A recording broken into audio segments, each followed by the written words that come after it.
Good morning, everyone. If you can hear me out there, you're welcome to go ahead and come in and find a spot. They'll come. This is the opposite of a problem. When everybody's out there chatting, getting to know each other, connecting, that's really good. Really good. But hello and welcome, those of you in the room, those of you online. Good to have you with us today. My name's Katie. I'm the worship director here. And just so glad to be together and to sing together this morning, which we usually start with a song together. Today, I just want to mention that all of our music is sort of focused around mental health and well-being, a sense of like when you're facing a lot of outside pressure to be this and that, to do this and that, and feeling sort of overwhelmed, and just sort of taking the time instead to recenter ourselves, take a deep breath, relax, and remember who we are, not in the eyes of the world, but in the eyes of God. So you're welcome to join us in singing. You can rise or stand as you're able and sing whenever you get familiar with the song.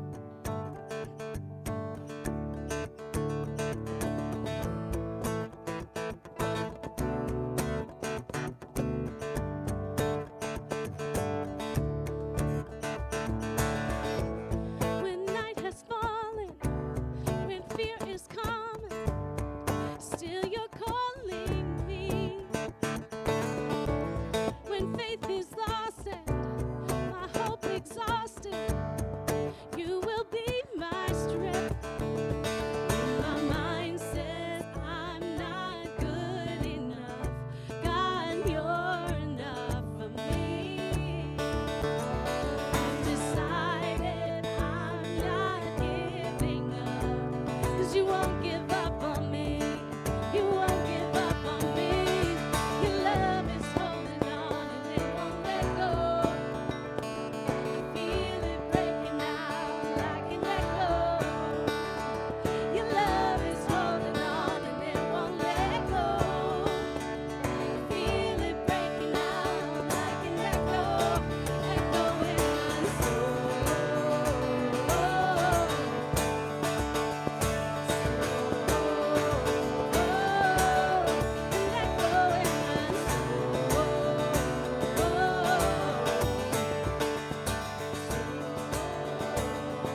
sound great this morning. You can have a seat. Well, good morning.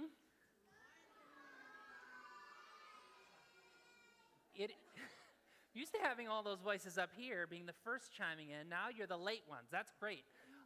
It is so good to be with you on this Fool's Spring morning. Fool's Spring because my kids keep telling me it's spring. It is February 4th in Minnesota. It is not spring. However, we will enjoy it, and we will enjoy each other's presence this morning.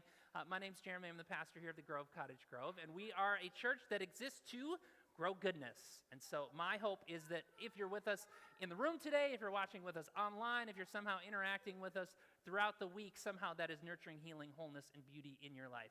Just a couple of things up front we want to direct your attention to. As you came in this morning, you should have received one of these. This is our worship handout. On the inside, it includes some of the most important information that you're going to want to know about the church, how we got started, why we exist, what our values are, information about how to give to make sure that we are able to continue to grow goodness. Also information about our children's ministry. We'll be coming back to that in just a couple seconds, giving more information about that. Also on the inside, we have one of these, which is called an insert. Very fancy name for it. Basically, this is your opportunity to let us know that you're here today, whether this is your first time or 100th time. You can fill it out with your name and contact information if you want to share that. Again, today is February 4th. Apparently, one of the rules is that if people don't know what the date is, often they won't fill out things like this. It's February 4th if you want to do that. On the back side, there's opportunities if you're interested in specific information about different opportunities that we have here. You can check one of those boxes and we can follow up with you. There's also an opportunity for prayer requests if you have anything that you want us to join you in praying about. You can fill that out. And whatever the case, if you fill it out, you can drop it at the back of the worship center. There's a table with a little basket. You can drop it in there at any point during or after the service. Finally, at the back of the worship handout, we have our three most important things. These are the three announcements that we've really been trying to key in on this month over the last few weeks. We'll go into more depth about each of these things at the end of the service, but if you want to know about them now, you can scan that QR code and find out that information at any time during the service as well. Last thing is that kids are extremely welcome and valued members here of this church community. We don't just tolerate them, but we make space for them, physical space, and then just general space to celebrate them as members of this community. So in the worship center, we of course have the runway over here. We've got the wiggle space over here for kids to be able to move their bodies at any point during the service. In the back of the pews, we have some coloring stuff for parents or for kids or parents or any adults to take advantage of. We also have a staff nursery, which is just out in the commons for ages 6 months through 3 years. And then in a few minutes, we have our Grove Kids programming. We will sing them out in just a few minutes for kids who are ages 4 through 5th grade. And the one thing that we ask is if this is their first time going to any of those programs, whether it is the nursery or Grove Kids, there are little cards in the back of the pews as well, which are Grove Kids registration. And those are just ways for you to tell us who your kid is, important, but then also if there's any special things that we ought to know about them, if they have any allergies or other health issues, and then contact information in case we need to get in contact with you during the service. And if you do fill those out, you can just send that with your child as they go to their programs. All right, that is it for announcements. So now we get to move into our time in our service, which we call Connection Point. As a new church, building meaningful connections is important, even and especially when they are forced interactions. So this is the part of the service where we give you the opportunity to interact with people around you and introduce yourself, and then to put the bar a little bit lower for everybody to be able to clear, because we have different levels of willingness to socially engage. We give you a discussion prompt. If you want to talk about something else, you're welcome to, but if you don't know what to talk about, we provide you with a question to talk about. So this week's Connection Point question, We have been going through this series called Letter to My Younger Self, talking about wisdom that maybe we would pass down to our younger selves if given the opportunity. So today's question, if you choose to use it, is what is the best advice you have received from an elder? So this could be a grandparent, a parent, a crazy uncle, something like that. Yeah. So, why don't you stand up? Find someone near you that you don't know or don't know very well. Introduce yourself, discuss this or anything else, and we'll reconvene in a couple minutes.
Okay, when you're ready, you can finish up.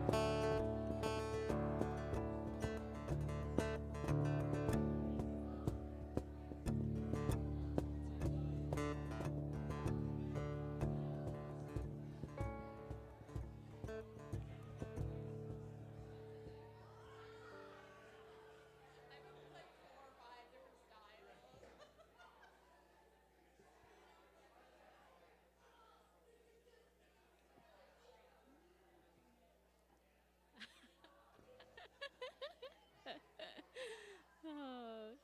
All right, you can find your way back, and grown-ups can settle in, and kids, if you are headed out to Grove Kids, now's your time. We will sing you out. Jesus.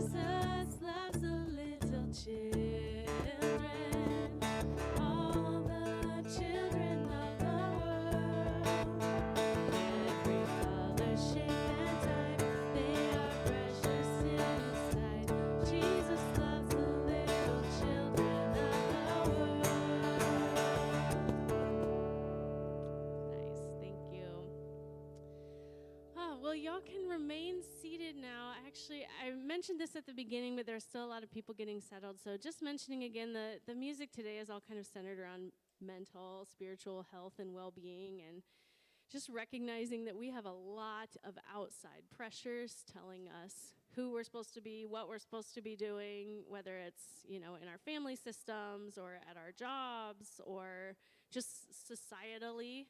And a lot of us even may not have as many of those actual real life pressures, but we might be putting that pressure on ourselves internally. And especially spiritually, oh my gosh, we face so much pressure of like what kind of Christian we're supposed to be and this and that. And like, can we just like release all of that momentarily? Give ourselves an opportunity to breathe and take a break and just kind of let go and like be here. Whatever state you find yourself in today, whether you got here and your mental health is hanging on by a thread today, like barely got here, or whether you're doing all right, and anything in between, glad you're here. And I want to offer you this song that just gives you a few moments to rest. You can sing along if you like, but also if you just need to close your eyes and receive this and remember who you are as a beloved member of this community and as a beloved child of God, this is for you.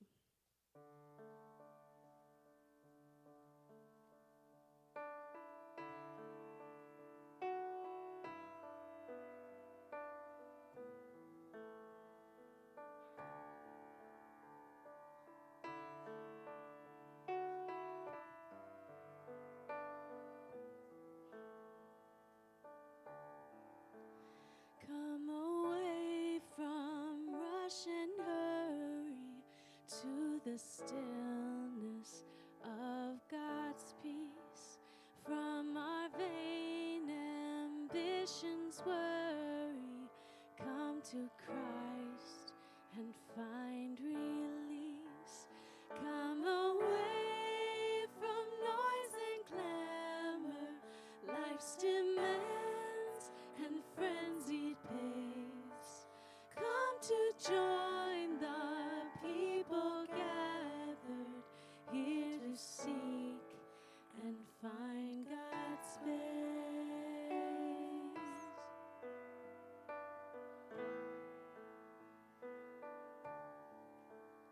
In the pastures of God's goodness, we lie down to rest our soul.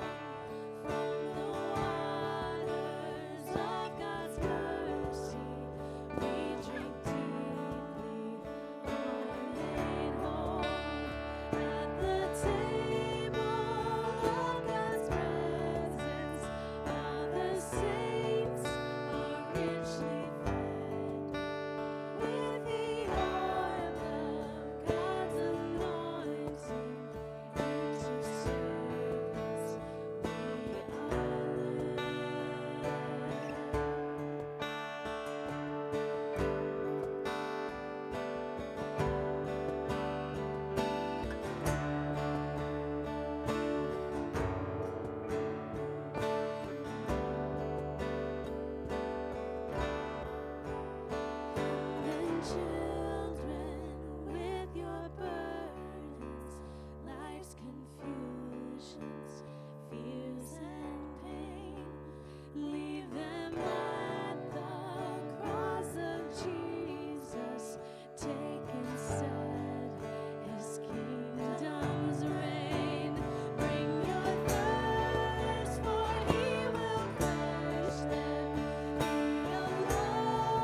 We continue on with our series, Letter to My Younger Self, in which we've been hearing a story, or not a story, a letter from a person in the congregation every week. We have asked one person every week to write a letter to their younger self with a life lesson or more than one life lesson of something they wish they knew when they were younger. They have vulnerably taken part in that practice. If you've never written a letter to your younger self before, holy moly, that is some mental and emotional work. So we're really thankful for the people who have volunteered to do this, and then they are going to share that with us. So Tammy is going to come up today and share hers. You can go ahead and come up, Tammy. I also want to mention something that we haven't really acknowledged, but I think has been really special part of this series is Jeremy has, when he's been focusing on a different Bible character every week, he has done the writing a letter from that character's perspective to their younger self, which has also been really impactful. So thank you, Jeremy, for your creative writing work too. That's been really cool. So thank you for sharing. But Tammy, thank you for sharing today vulnerably, and thank you for trusting us with part of your story. Are we on? There we go. All right. Little pressure because all of the letters that have come before this have been amazing. So it's really hard to follow. Dear Tamerlyn, Tammy, Tam, Sam, Samantha K. Grace, Farbs, Miss Farber, Mrs. Yortzek, Miss Tammy, Mom. I know it's hard to believe, but it really is me. Well, you in the future, 2024 to be exact. I shared all our nicknames so you might believe that it's really me. Some of them you know, but others might be ones that you've not grown into yet. This is exciting for me and a little scary to share a few things with you that I've reflected on over a lifetime. I know at a young age, you learn to be a people pleaser. You've been shown that if you do what others want, you will be loved. Well, it's important for you to know that you are loved so much just for being you. Yep, just being you. You hear that God loves you just the way you are. You think you believe it, but do you really? Your worth and your value does not come from the validation of others. You are truly, uniquely you, your personality, your values, your passions, your deepest self. Digging in to learn about loving yourself would be time well spent. I mean, truly digging in. This is hard work, and it takes time. At least for us it does. We're still working on that at age 57. Another thought I have for you is to find yourself a good therapist or life coach at an earlier age. It wasn't until we were in our late 40s that you'll start to take the time to think about yourself. You've been busy being a wife to your wonderful, loving, goofy husband, and being mom to two absolutely amazing, caring, loving, creative daughters. Too busy to really focus on you. One day it'll hit you that if Brene Brown needs her own therapist or coach, then everyone needs one. It's hard to work to find someone that fits you, but when you do, you'll have a well-trained partner to help you be your best self. Someone to help you learn and really love yourself and how to be your most authentic self. Here's an idea for you. When you become a mom, take your girls to see a therapist or a coach at least once a year. You take care of all their medical needs by going to a doctor for a physical each year. Why not take them to build a relationship with a therapist or coach so that when difficult things come up in life, and we all know they do, they'll have a person that they know well to help them through other than you. This way, when they're teenagers, it will be just a typical visit instead of a stigma of what's wrong with me.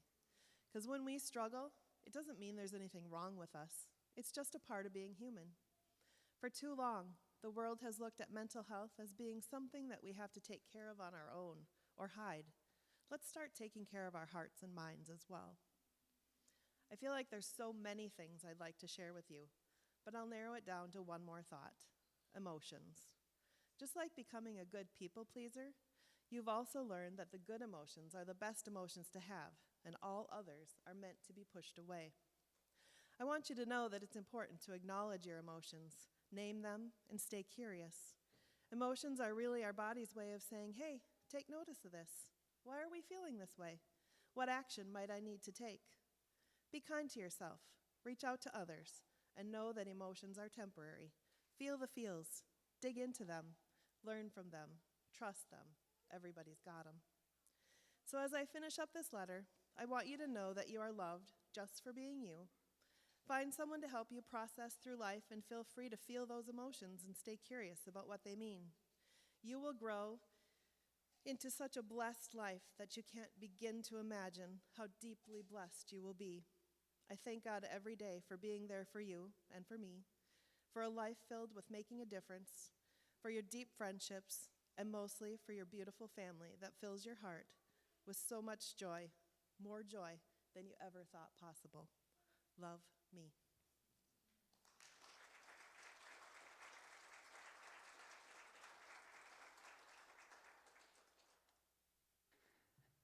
Thank you, Tammy.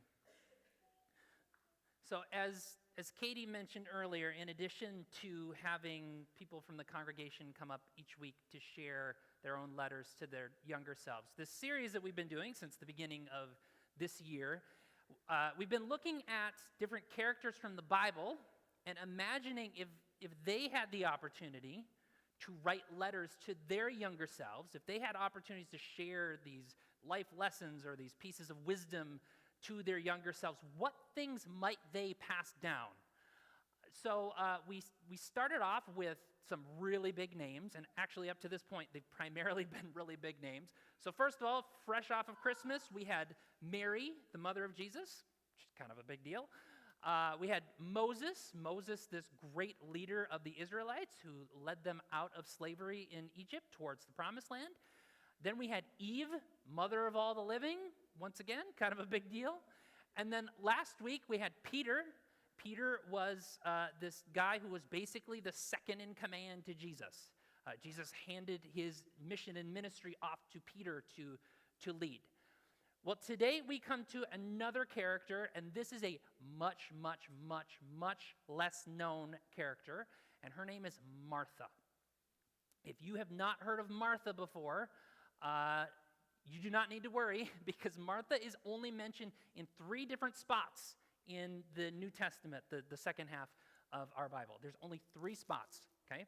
One of those spots, she's only mentioned by name once, just kind of in passing. She just is like in the background of one of the scenes. And then there's actually another story where she's one of the main characters, but there's this weird thing in some of the oldest copies of this story where like her name is added in. And so there's actually some scholars who think like people added her name in later. They added her to the story later for some reason.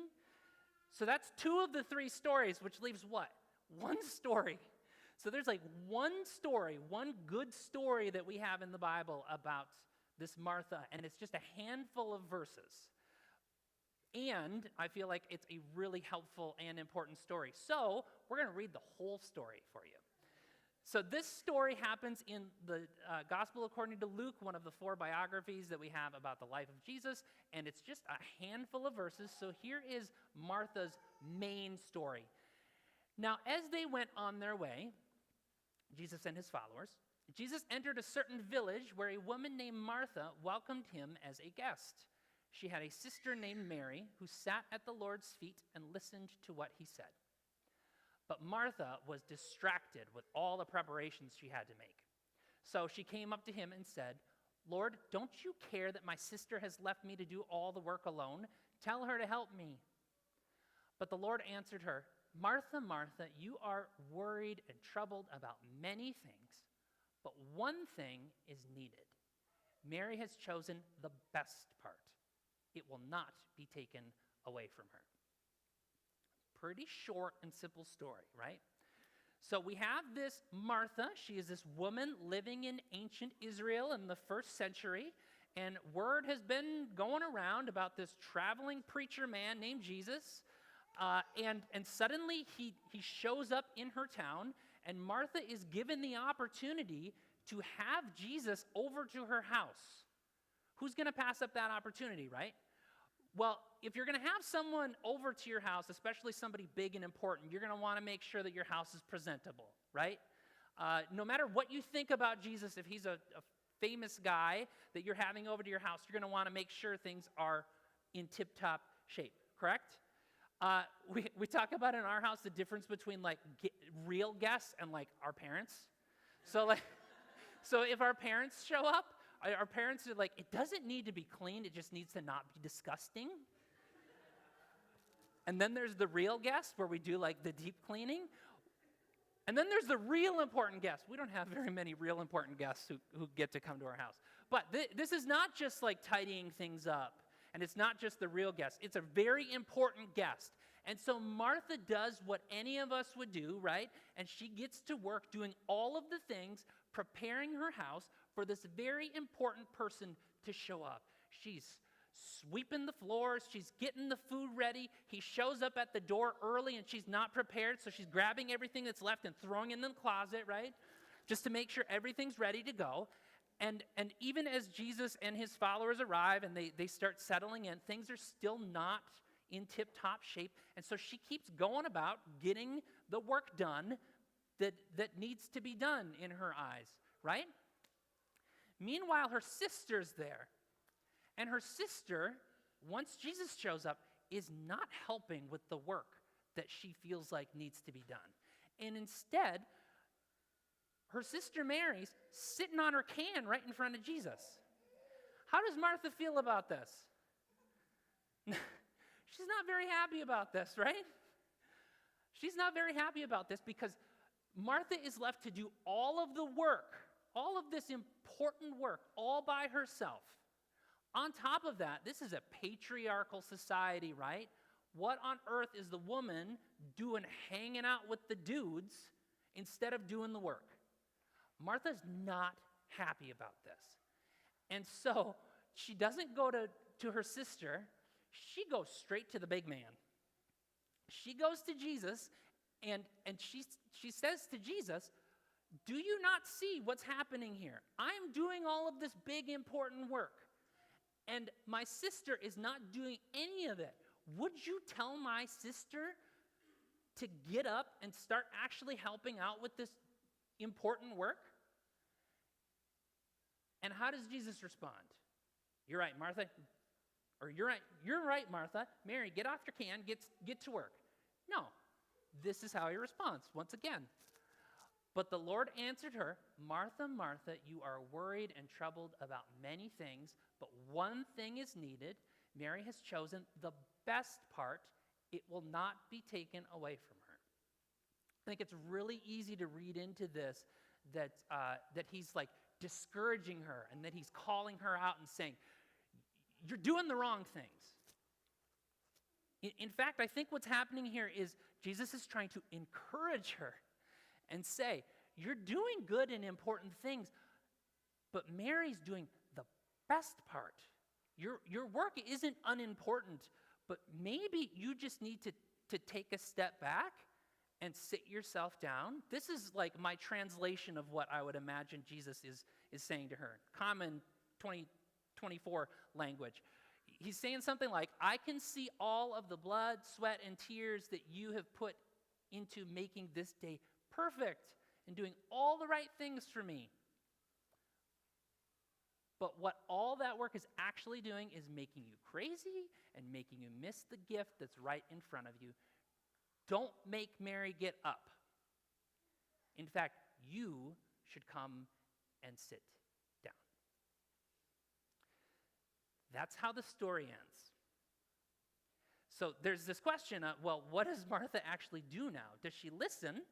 Does she take the opportunity to rest at the best thing that's right in front of her? Or does she get back to work because the work is important? You got to stick to the work. We have no idea. This is how the chapter ends. And then the next chapter begins. Luke chapter 11 begins. And it's a completely different story. Completely different scene. We don't know what Martha ends up doing. It's just kind of an open question of how she is going to respond to this opportunity. There is, however, another story that is really close to this one. It's basically another version of this story.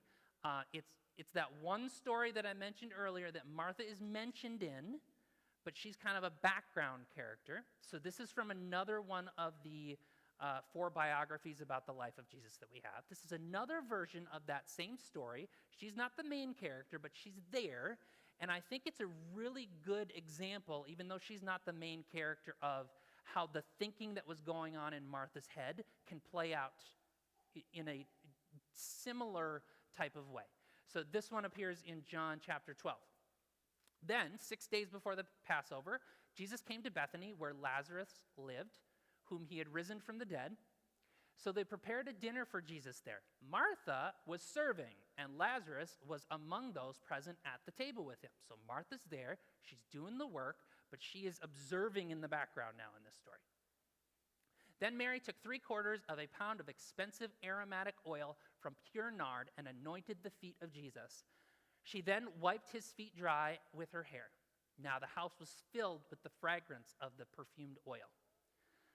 But Judas Iscariot, one of his disciples, the one who was going to betray him, said, "Why wasn't this oil sold for 300 silver coins and the money given to the poor?" Now Jesus said this because he was not because he was concerned about the poor, but because he was a thief. As keeper of the money box, he used to steal what was put into it. So Jesus said, "Leave her alone. She has kept it for the day of my burial, for you will always have the poor with you, but you will not always have me." Again, different version of the story. Some big differences, right? So the person who is like the main character alongside Jesus is not Martha. It's Judas, the one who ends up betraying Jesus. He is the one who makes this claim against Martha, doing something that's inappropriate, and then Jesus calls him out for doing something inappropriate by not just paying attention to what's right in front of him. We also have Mary. Mary, again, is in this story, but Mary's not just sitting at the feet of Jesus. She's actually pouring oil over and like wiping his feet dry with her hair. These are big differences, right? However, Martha and Judas are kind of engaged in the same type of thing. They are so consumed with the work and with doing what is right or saying what is right, rather than focusing on the most important, the best thing that is just right in front of them. They are both consumed with it. Martha for good reasons. Judas because he's performing something. He doesn't actually care about the poor, but he wants to say the right things. They're both consumed with it. They're exhausted, and they're exhausting to everybody else because they're so consumed with the work instead of focusing on the actual good, important thing, which sometimes is just to rest from that work instead of holding this up and driving ourselves nuts, right? So Jesus says, relax to both of them. Focus on what's right in front of you. We live in a work-obsessed world. Sometimes that work is like actual work that we're doing. Hello, capitalism. We got that. Sometimes that work is like being engaged in doing the right things or saying the right things or presenting ourselves as doing the right things. Hello, social media. We as a church community also, we are, what do we say every week? We exist to grow goodness. That is an active thing. That is something where we hold ethics really high. We want to live rightly. We want to do rightly. We want to promote justice, right? And often because of that, because of the world that we live in and because of our mission and our values, sometimes we can become so consumed in something that we don't recognize that our being consumed in it is exhausting us and exhausting everybody around us. I think one of the best examples that I've seen of this over the last several years comes from one of my favorite shows called The Good Place. Anybody watch The Good Place? If you have not yet seen The Good Place, I would highly recommend The Good Place. 4 seasons, pretty short, super weird. Get through the first season. It will be worth it, okay? The Good Place is a sitcom, but The Good Place is a sitcom that is based on moral philosophy. This is true, and it's incredible. So the premise of the show is that not unlike some very stereotypical visions of what heaven and hell are like, there is a good place and there is a bad place. And while we humans are here on earth, our job is to collect points. And you collect points by doing and saying all of the best things. And as you do and say all of the best and right things, you get points, okay? And at the end, when you die, you are presented with your score. And if you have a high enough score, you get into the good place.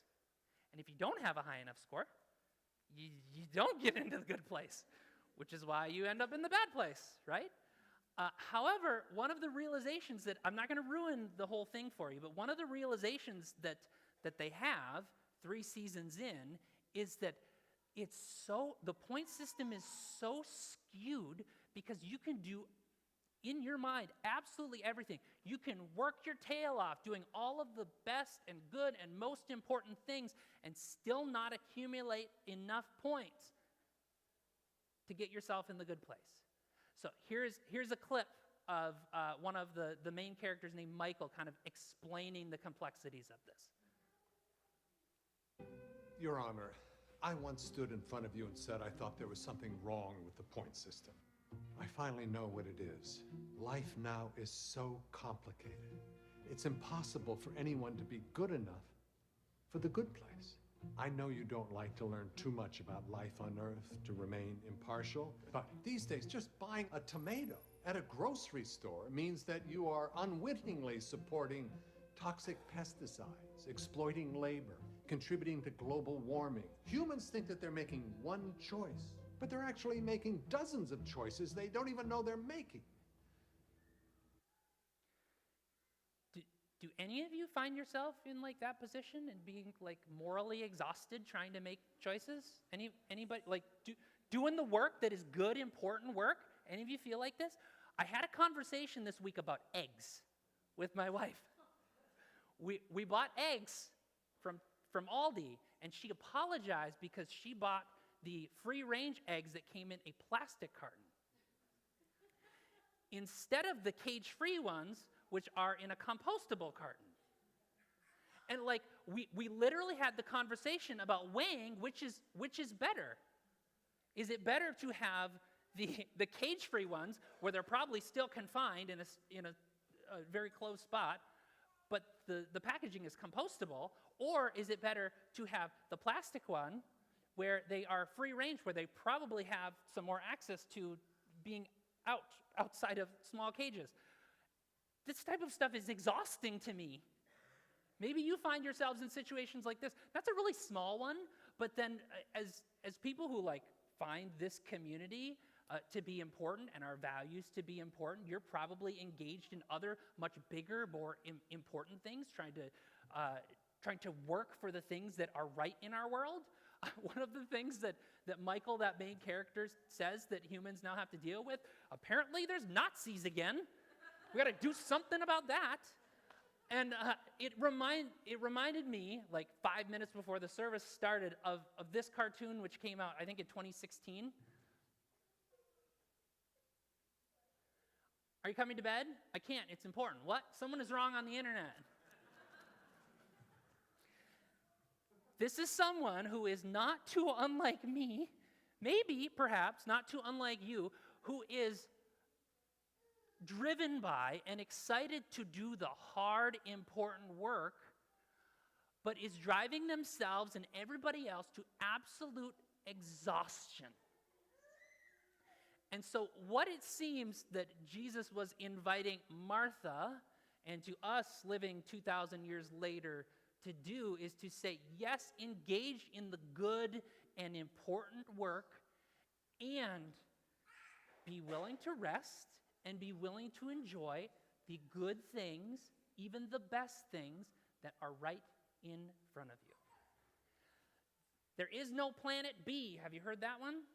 There is no planet B, and the world is not ours to save. Both of those things can be true. Both of them are important and to keep in balance. So, with that in mind, if given the opportunity, what would Martha, older Martha, what kind of letter, what kind of wisdom would she pass down and write to her younger self? Well, I imagine that it might sound something like this. Dear Martha, I am writing to you from a place of peace and gratitude after many years of learning and growing. I want to share with you some of the lessons I have learned and some of the things I wish I had done differently. First of all, I want to tell you that you are loved by God and by your friends, your family. You have a beautiful heart and a generous spirit. You are always willing to serve others and make them feel welcome and comfortable. You have a gift for hospitality and for creating a warm and cozy home. But I also want to tell you that you don't have to do everything by yourself. You don't have to carry the burden of all the responsibilities and expectations that you put on yourself. You don't have to worry about pleasing everyone and meeting their needs. You don't have to let perfect be the enemy of the good. There's a time for everything, and sometimes the most important thing is to be still and listen. To listen to God, to listen to your own soul, to listen to the people you love, to listen to what really matters, and to let go of what doesn't. At times you might feel frustrated and annoyed or hurt and angry with people who don't see things as you do or work as diligently as you do. Perhaps they don't appreciate your efforts or your service. Perhaps. But perhaps they are instead extending an invitation for you to rest, as if you can't save the world if you don't save yourselves first. So choose the better part. Choose to live in grace and not in your own strength. Choose to rest in peace and not in your own worries. Choose to delight in joy and not in your own achievements. Choose to be a friend and not just a servant. With love, your older self. Perhaps that is helpful to you as well. May that be so.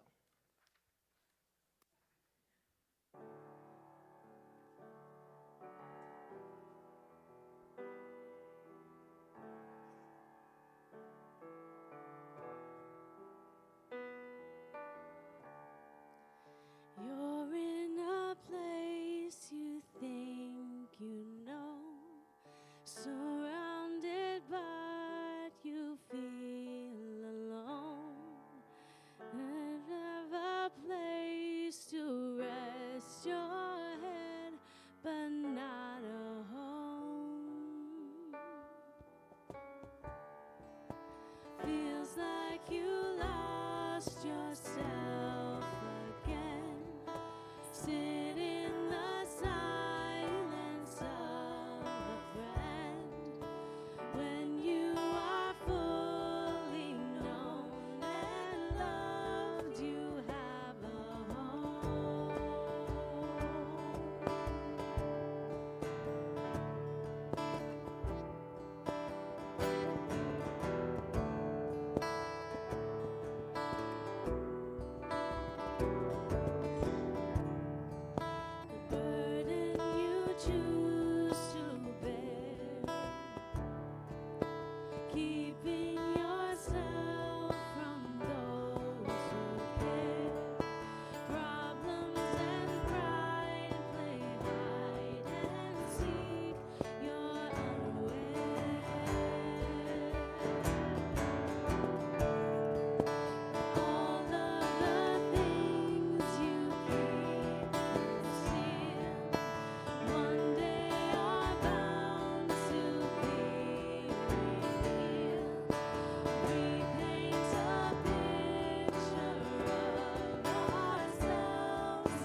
may you find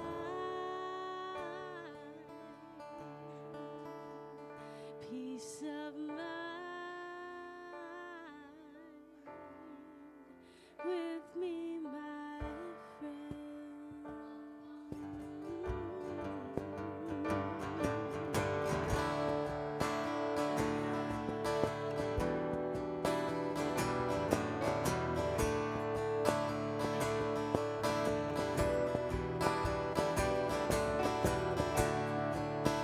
Feels like you lost yourself again. Sit in the silence of a friend. When you are fully known and loved, you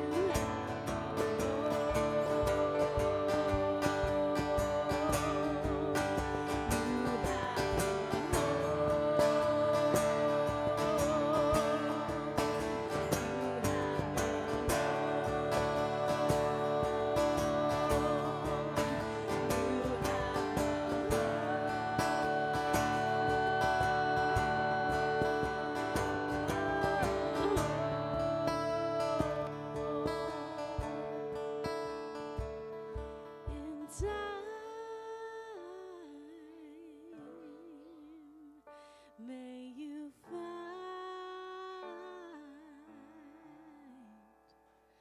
peace of mind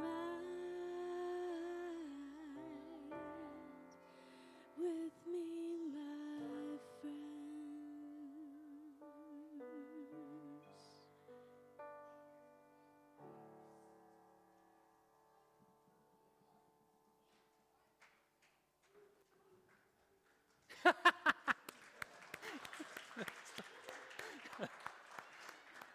That was quite good. Well done.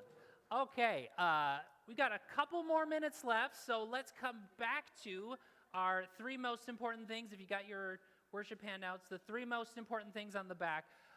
Really today, it's like the one most important thing, okay?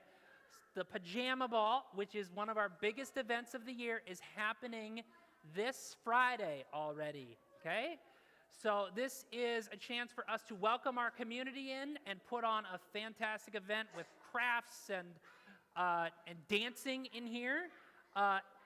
We have, over the last couple weeks, been pushing for volunteers. We've had a number of people sign up to volunteer. If you're still wanting to volunteer, you can do that by going to that QR code. However, number one thing, immediately after the service, we are needing to move these pews out, to the sides at least, not out of the room, but off to the sides.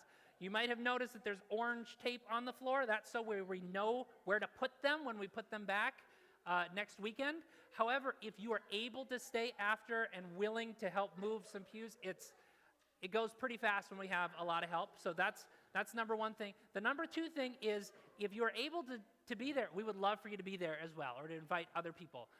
If that's the case, however, we would love for you to RSVP or to purchase a ticket. It's free. You just go to the link. If you go to here, there's another link that brings you to Eventbrite for you to purchase a free ticket. And then that simply helps us to have a really good understanding of how many people we are preparing for. We already have 160 people, something like that, 140, 160 people who have done that. So we're expecting a lot more. If you have not done that, we haven't been pushing that for our church community yet, because we've been trying to get a feel for the rest of the community, what's that's going to be. Now it's on you. If you're going to be there, go to that link today so we can start preparing for the actual number of people. So that is the Pajama Ball. Is there anything else that I missed, Rachel? Okay, so immediately after the service, Rachel is our volunteer who's kind of leading it all. She's going to tell us what to do and where to do it, okay? The other two things are about becoming a partner and getting involved. If you consider the Grove to be your church home and you feel like you can make a commitment of prayers, presence, gifts, service, and witness, we would love for you to make that commitment and for you to acknowledge your participation in this church community as your home. And then the last thing is getting involved. If you are not yet volunteering in an area where you are using your gifts and passions, it's a really good way to get connected with the church and to contribute to the life of the church. We've got a bunch of different opportunities for you. You can get those by going to that QR code as well. That's it for announcements. Hey, it was really good to be with you this morning on what could often be like a sleepy Sunday morning, being able to be in here with other people and be like focused together on the good and important things and focused on some rest perhaps together. It's really good to be with you. I hope that it was meaningful to you as well. So with that, as you are able, have you stand as you are able and extend your hands to receive this blessing. As we go, may we never grow tired of working for justice, advocating for the marginalized, and serving others with love and compassion. And may we not miss Jesus and the blessed rest that is right in front of us. May that be so. Amen.